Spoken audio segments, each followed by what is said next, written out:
Toi aussi, tu t'es déjà senti en décalage avec ta profession. J'avais envie de faire un épisode sur le sujet, donc je vais vous parler un petit peu de moi dans cet épisode, mais je sais que quand je parle de moi, ça résonne en vous. Et du coup, c'est comme ça qu'on se connecte ensemble. Et j'ai des petites choses à vous dire par rapport à ça. J'ai publié un réel sur Instagram cette semaine.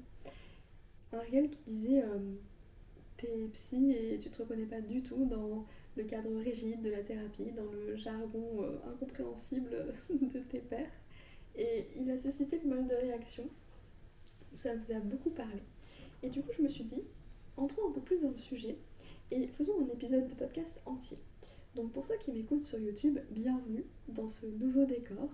C'est pas non plus la folie, mais on sort du décor Zoom avec le fond qui était pas très bien détouré. Donc écoutez, on va commencer comme ça et puis on verra un petit peu où ça nous mène. J'ai mes petites notes ici, histoire de ne pas oublier ce que j'ai envie de vous partager. Donc c'est parti. Je me suis posé la question, est-ce que j'ai vraiment envie de continuer à être psychologue?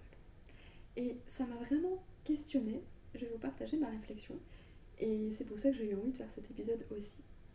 J'adore mon métier, mais je trouve que l'image qui est renvoyée des psys, elle est très stricte, elle est très rigide, elle est très carrée, scolaire, pro, et même coincée.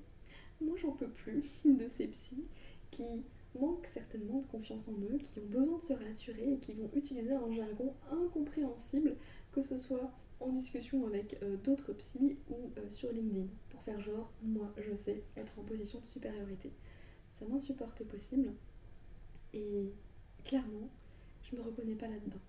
Et ce que je trouve quand même paradoxal, c'est que on nous enseigne à être dans la neutralité bienveillante, à accueillir l'autre sans jugement. Mais on parle uniquement de nos patients là parce que, entre pairs, entre psy, cette règle, elle n'existe pas. C'est la débauche totale, c'est une bataille d'ego qui me dépasse. Personnellement, j'ai l'impression d'avoir été formatée pendant mes 5 années de fac, pendant mes 5 années d'études en fac de psycho. Je suis ressortie tel un robot, avec les mêmes connaissances que tout le monde, les mêmes peurs que tout le monde.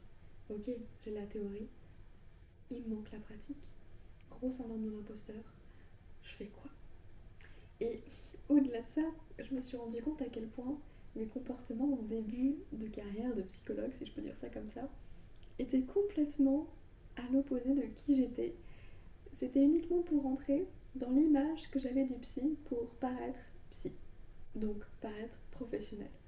Et ça me fait sourire quand j'y repense parce que c'est carrément aberrant. Vous savez, quand on va changer de style vestimentaire juste pour paraître professionnel aux yeux de ses collègues, porter des lunettes pour paraître professionnel, une petite chemise pour être neutre et pro. Alors aujourd'hui, je porte des lunettes parce que j'ai des lunettes pour de vrai et c'est pour cacher mes cernes aussi, on va pas se mentir. Et puis j'adore les chemises, mais voilà. Mais à l'époque, c'était clairement uniquement pour paraître, pour avoir l'air psy. Et puis le fait de jamais prendre part aux conversations personnelles entre les collègues, ou limite quand on te demandait et toi, comment s'est passé ton week-end? T'avais envie de répondre est-ce que, en quoi c'est important pour toi de le savoir? Bref, insupportable, le fameux psy neutre électron libre.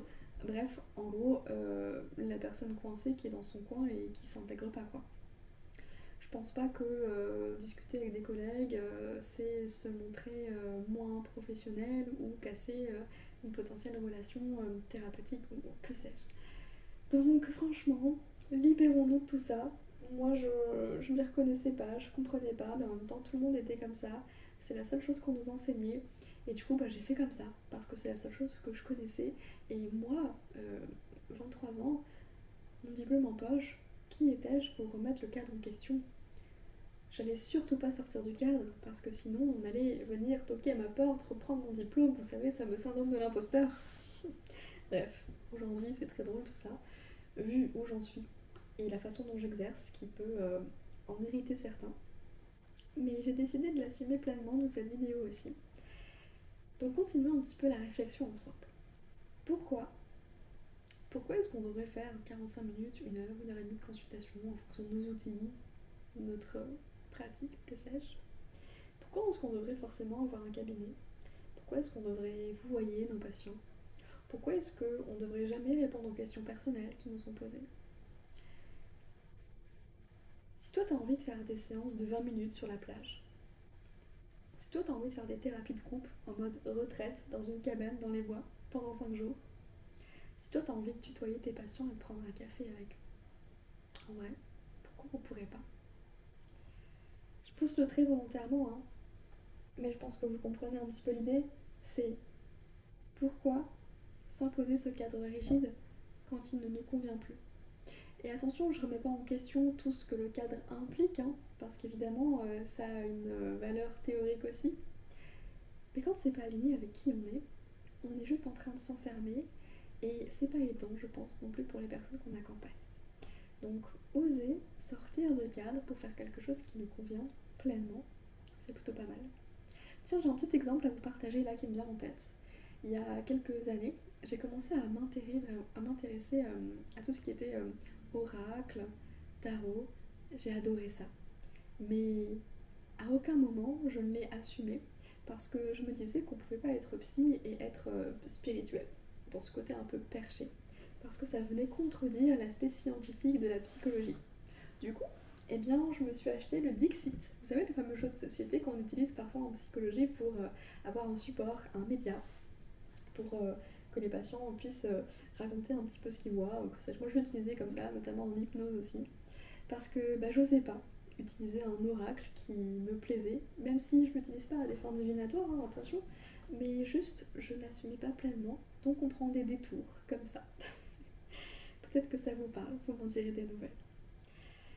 Et au mois de janvier, là, j'ai fait une journée de constellation familiale avec une psy. Donc c'était en groupe. C'était la première fois que je testais cette méthode controversée aussi, hein, donc voilà. Moi j'ai pas de problème avec ça, honnêtement. J'ai adoré, c'était une super expérience. Et j'ai surtout adoré la personne qui encadrait ces constellations familiales. Une psychopraticienne, psychologue, qui a vraiment une façon d'exercer différente dans sa façon de faire, mais aussi dans sa personnalité, où en fait on sent vraiment qu'elle est juste pleinement elle-même.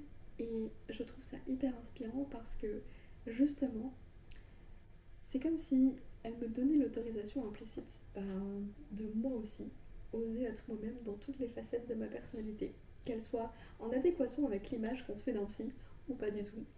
Et du coup, ça m'a carrément donné envie de commencer un travail avec elle. Donc je suis très heureuse parce que vraiment, cette femme-là m'inspire. Et il y a une petite partie de moi qui espère vous inspirer aussi en vous partageant tout ce qui peut être un petit peu challengeant de mon côté.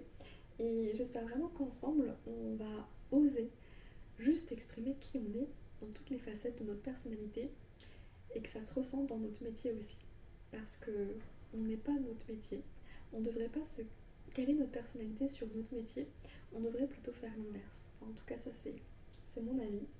Et honnêtement, ces derniers mois, j'ai rencontré du coup des professionnels de santé qui m'ont demandé ce que je faisais dans la vie.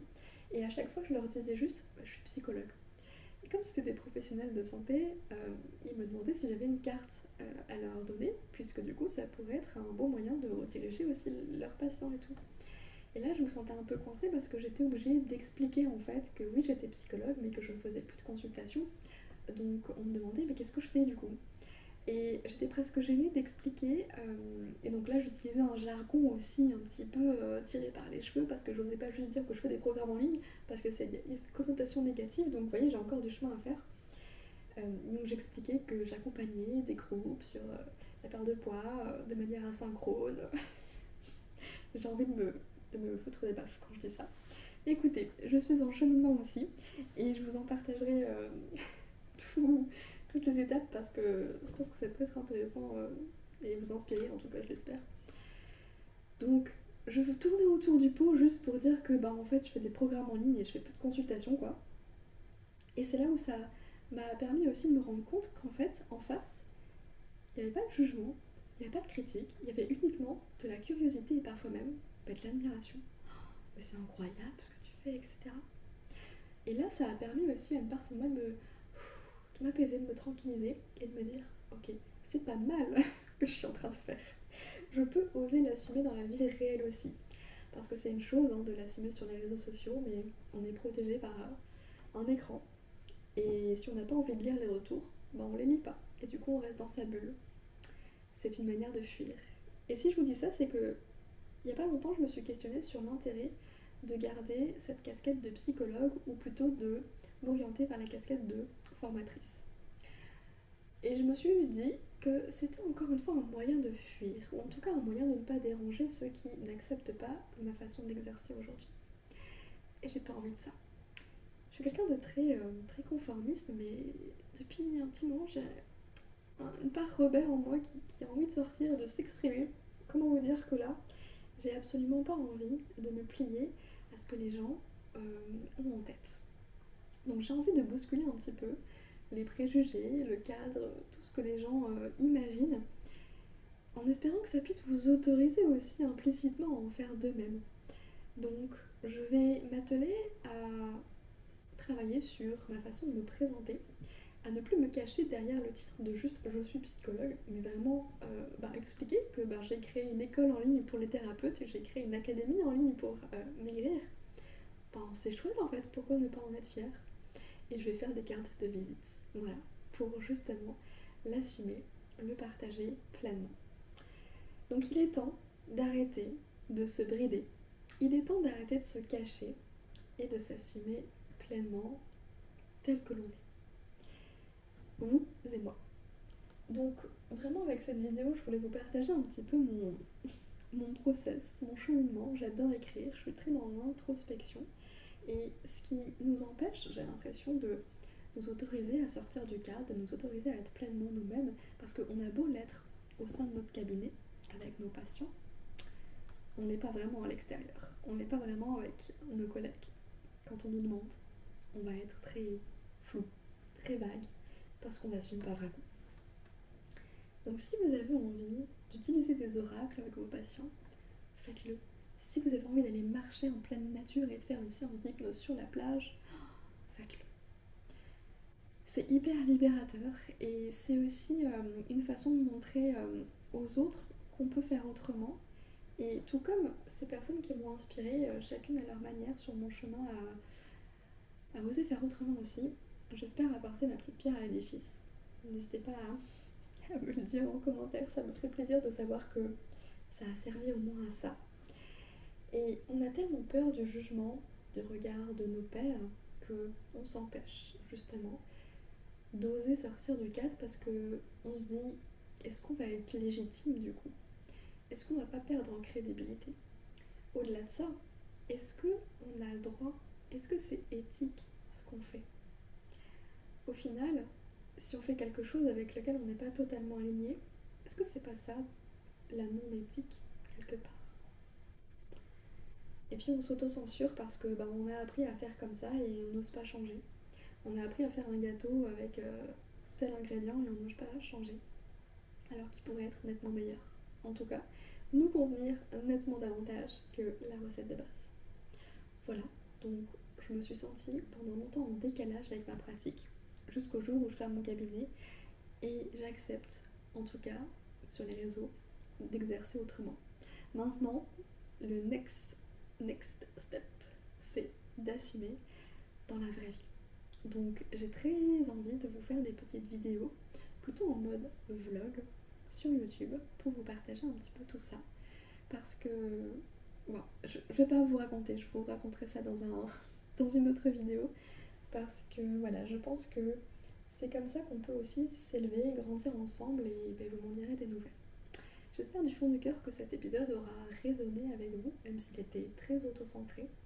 Moi, c'est des épisodes en général qui, lorsque j'écoute des personnes qui m'inspirent raconter leur vie, en fait, c'est là que ça m'inspire, c'est là que j'ai les plus grands déclics, que ça me fait réfléchir et que ça me donne l'autorisation implicite, à moi aussi, de prendre ma place. Donc j'espère que c'est le cas pour vous aussi.